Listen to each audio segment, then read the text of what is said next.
What's happening, my people? So, wasn't planning on doing no review tonight, but this is a project I didn't really know about kind of till this morning. And like I seen Joe Budden podcast, he was talking about this young lady. I seen Charlamagne the Guy talking about it. Shit, my homeboys in my group chat, they mentioned her. And the first I ever heard of her was she has an interlude on the Drake album. And that is one of my favorite tracks on the Drake album. I'm like, man, this girl is cold. Then I seen a Tiny Desk performance of her. I watched only like the first minute of it. I was like, oh, that's what she looks like. And then I was listening to it. I was like, I might come back to it, but I never did.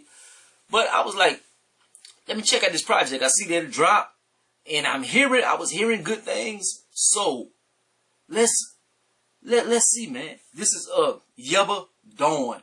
This is 12 songs, 39 minutes.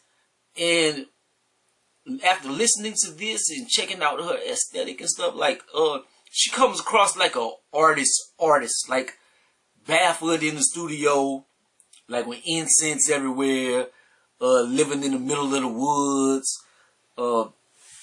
I think of her as very much like a storyteller, painting pictures through Irish backdrops of violins and drums. Yeah, I wrote a little poetic thing. She gives me like doses of like Alanis Morissette, Amy Winehouse, Alicia Keys. Like, she reminds me of artists like that. A little dabs of Stevie Wonder. Like, just like some aesthetics of Stevie Wonder and stuff. Like, she's kind of all over the place. And then her music is like neo soul, pop, alternative, soul. It's very weird. This is the kind of project I can see winning album of the year. And a lot of people not knowing who this is, what it is, not getting a whole lot of streams and nothing like that, but winning all the awards and then blowing up. This is kind of how I can see this going, but I'm not sure. I'm not sure how it's going to happen. But talk about a few joints, man. Talk about Boomerang first. Very much a standout track, man. She talk about shooting the dude in the stomach. Her daddy was warning her about this dude. He wasn't ish. And he did her wrong. But like, things that he did her, it come back like a boomerang.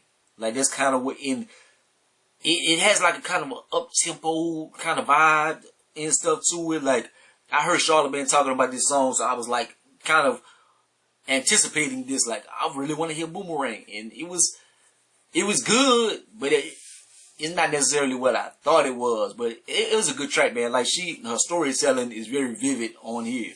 Number 4, All I Ever Wanted, big epic sounding record, man. All she ever wanted was Old Boy, but he seemed like he wasn't shit. Like, that's kind of what I got from this record. Number 5, Far Away featuring ASAP Rocky. I hated this record whenever it first started. Whenever I first heard it, I was like, I'm not liking this one. Then she started singing, and I was like, ooh, oh, never mind. This is where I said Amy Winehouse. This song right here checks that Amy Winehouse box. This is what I get from it. The negative about this is ASAP Rocky. Did ASAP Rocky bring anything positive to the track? And anything he took away from the track. And then his flow on here and towards the end, like, he kind of talking gibberish and stuff. Like, they could have kept ASAP Rocky off of here. Maybe the label put her up to it, or maybe her and ASAP Rocky are good friends. But he could have stayed off this song because he pretty much almost ruined it. Number 7, October Sky, one of my favorites. Big joint.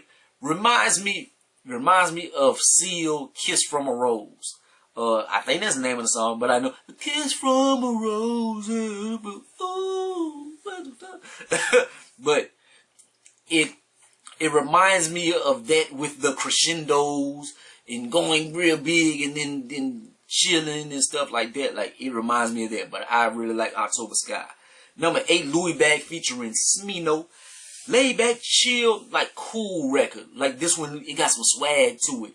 And Smino, he get on there, he do his thing. He do his thing on there. 9, One More Smile. Short song, but a soulful, beautiful melodic joint with a piano backdrop on it.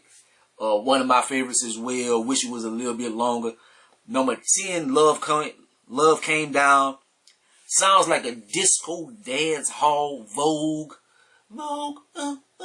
Like sound like one of them. I like it and hate it at the same time. Like it has some moments in the song where it's kind of like chill and like it sounds dope, and then it gets like up tempo. Like you could just see this like in the dance hall party disco and John Travolta and them dancing and stuff. And like when in that bag, I'm like, I'd be in the party like, y'all ready to go? Y'all ready to go? Like, number 11, Distance. Love. I think this is my favorite song. I think this is my favorite song. Period. This is what I get from it is like the distance that she's talking about is like in the past. Like the past is so long ago. Like the moments that she cherishing and she remembering that bring her so much joy is like they so far away in the distance. And then she's talking about the distance between her and her lover as well. Like, and then at the end it has like them duele horns on it. Like, love that one. Number 12, Paranoia, Purple. I didn't write anything for this one. But this one, it's a good joint, but it's like, it didn't necessarily stand out. Like as far as like for a last joint, like you know, like sometimes they go out on a bang, and it's like I think Distance was way better of a song. So I could have went out on Distance, but like I said, I can see this being one of those type joints to win album of the year, and like a lot of people not listening to it or not getting a lot of streams. Like it's a weird project. It's like you gotta have like a taste for this kind of music. This not for everybody. Even something like Sabrina Claudio or something. I think her stuff is like more universal.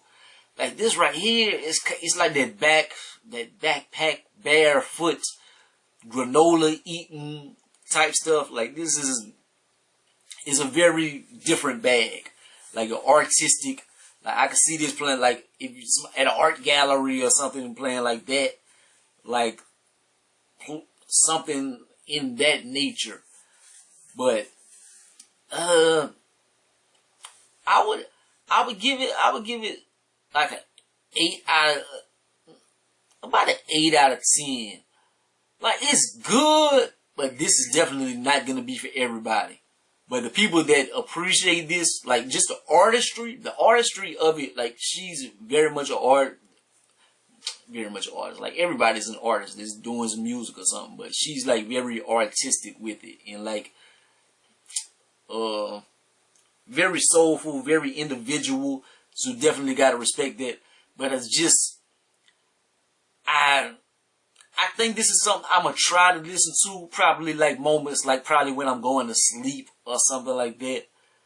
But as far as like, cause I like some individual stuff. Like I like some John Mayer, some Coldplay and stuff. But like I can't see myself like listening to this in the car. Like John Mayer and Coldplay and stuff. Like I love their music, but I don't necessarily like bump that in the car either. Like, cause I don't know. But that's something like I kind of would listen to, like just chilling, like going to take a shower, or going to sleep or something. Like this right here probably be the only time I listen to something like this, like going to sleep. But it's nice, but this will not be for everybody. Like if you're not ready for this right here, like I can see some people being like, and then I can see some people like, man, you crazy. This is the greatest thing of all time. So, it's going to be a weird one, but I can see, this one it's going to get a Grammy. If it dropped in time to be up for the Grammys, it's going to win a Grammy. Mark your word. Mark my words, whatever. Like, comment, subscribe to be the greatest of all time. What I say? Like, comment, subscribe, gonna be the greatest or the most hated. Peace.